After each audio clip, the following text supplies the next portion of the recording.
आज देखिए हमारे हिसाब से पहला स्टेप हम लोगों ने पार कर लिया बड़ा सक्सेसफुली।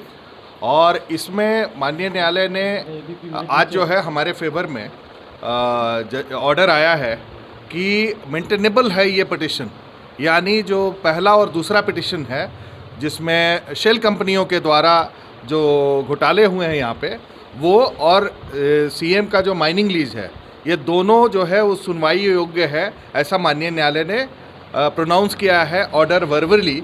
और माननीय न्यायालय का कहना है कि 70 to 80 पेजेस का बहुत लेंथी जजमेंट्स है, तो ये जजमेंट जो है 1-2 दिन के अंदर आ जाएगा सबके लिए और अपलोड हो जाएगा।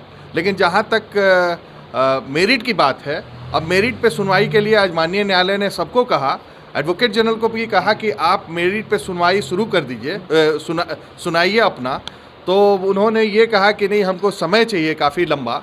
हम लोगों ने अपोज किया कि चूँकि एविडेंसेस है उसको डिस्ट्रॉय हो जाएगा, तो माननीय न्यायालय ने कहा कि ठीक है, इसको हम लोग सुनेंगे, लेकिन इतना हम समय नहीं देंगे। इसको ट्यूसडे को ही शुरू में सुनवाई के लिए माननीय न्यायालय फिक्स कर रही थी, लेकिन इसको 10 तारीख को रखा गया है। अब ये फिजिकल मोड में कोर्ट में ही सुनवाई इसकी होगी, और इसको 10 तारीख को अब सुनवाई के लिए रखा गया है कि मेरिट पे इसकी सुनवाई होगी। क्या दो जो आज पास किया मेंटेनेबल है? दोनों केस में मेंटेनेबल है, ऐसा माननीय न्यायालय का कहना है कि दोनों केस जो है मेंटेनेबल है और ये सुनवाई योग्य है।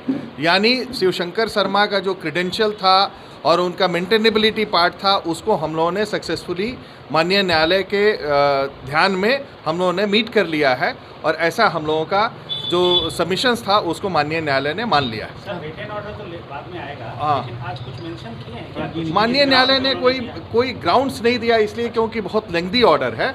माननीय न्यायालय का कहना था कि हम जो है ये ऑर्डर 1-2 दिन के अंदर अपलोड हो जाएगा, तो आप लोग देख सकते हैं। तो फिलहाल केस एडमिट हो गया? केस एडमिट हो गया, अब ये केस चलेगा। ऐसा हम लोगों का एक बहुत खुशी की बात है कि माननीय न्यायालय ने हम लोगों का जो आर्गूमेंट था, जो सॉलिसिटर जनरल का तुषार मेहता साहब का आर्गूमेंट था, हम लोगों का आर्गूमेंट था, उसको माना और इसको आगे बढ़ने के लिए कहा है कि अब ये मामला आगे बढ़ेगा। रेस्पोंडेंट्स क्या इसको चैलेंज कर सकते हैं?